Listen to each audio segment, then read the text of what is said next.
I want you to go over to Matthew, and I want to share a little story with you this morning about a Canaanite woman.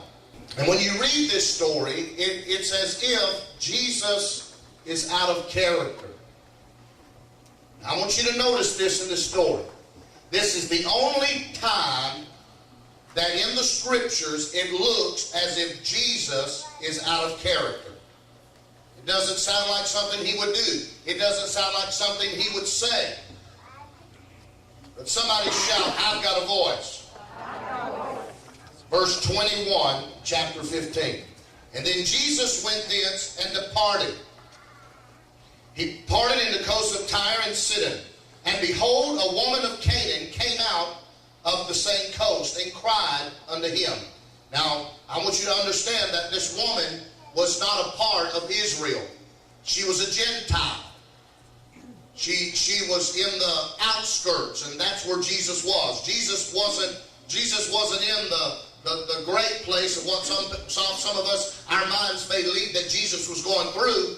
But Jesus was on the outskirts. He was cutting through the dark places. He was in the shadows of small towns. And here was a woman that heard about Jesus. And the Bible says she came crying unto him, and said, Have mercy on us, O Lord, thou son of David. My daughter is grievously vexed with the devil. And he answered her not a word. That doesn't sound like Jesus. Does that sound like Jesus to you? I mean, Jesus ignored her. Jesus didn't say anything. He answered her not a word. And his disciples came and besought him, saying, Send her away. She crieth for us. But he answered and said, I am not sent but unto the lost sheep of the house of Israel. I want you to notice. Then she came back and worshipped him, saying, Lord, help me. This was her prayer. She said, Lord, help me. Somebody shout, she had a voice. She had a voice. When she came to Jesus the first time, she cried to him, and Jesus ignored her. And he said unto her, I have come but for the lost sheep of the house of Israel. Remember, she's a what? A Gentile. And then came she and worshipped him, saying, Lord, help me. But he answered and said, It is not meet to take the children's bread and cast it to the dogs. What did Jesus mean? The Jews called the Gentiles what? Dogs. The Jews, the house of Israel, they called the Gentile dogs. And so Jesus was calling her a what? Does this sound like the character of Jesus? No. And she said, watch this, she still is using her voice. And she said, truth. That sounds like a statement today, right? Truth. You know, this young generation. What's up, man? Man, what's going on, dog? What's up, man? True. But she said this. Yet the dogs eat the crumbs which fall from their master's table. What she just did was she still placed herself in the house of the master.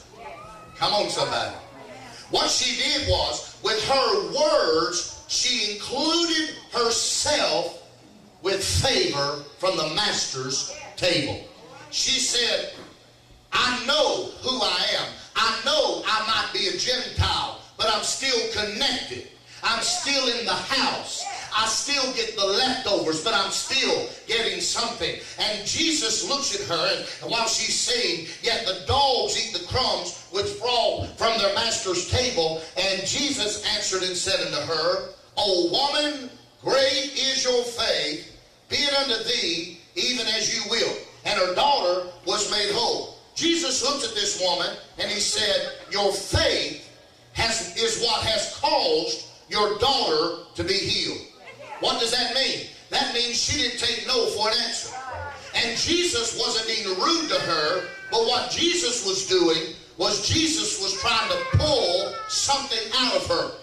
And there's many of us sitting in this building this morning that we really don't know what's in us. We'll have a circumstance and we'll have a trial and we'll have a problem. We'll have something that's causing us issues in our life, and we'll go to Jesus, and it seems like Jesus isn't answering, but what Jesus is doing is this. He said, I'm holding you in position because I've got to get you greater than the place that you're in right now. I've got to get you hungrier than what you are right now. I want you to know that the thing that you're going through is more. He was really telling this woman, the thing that you're going through is really not just so much about your daughter, but it's about finding out who you really are and your position in God's kingdom in this earth. Somebody shout, I might be under the table, but I'm still connected, and my faith is about to create something in my life that is greater than myself. I need 3 people to shout, I'm on my way to victory because I have a voice, and you can't shut me up, and you can't take me out, and you can't put me under anymore, because I might be eating the crumbs, but I know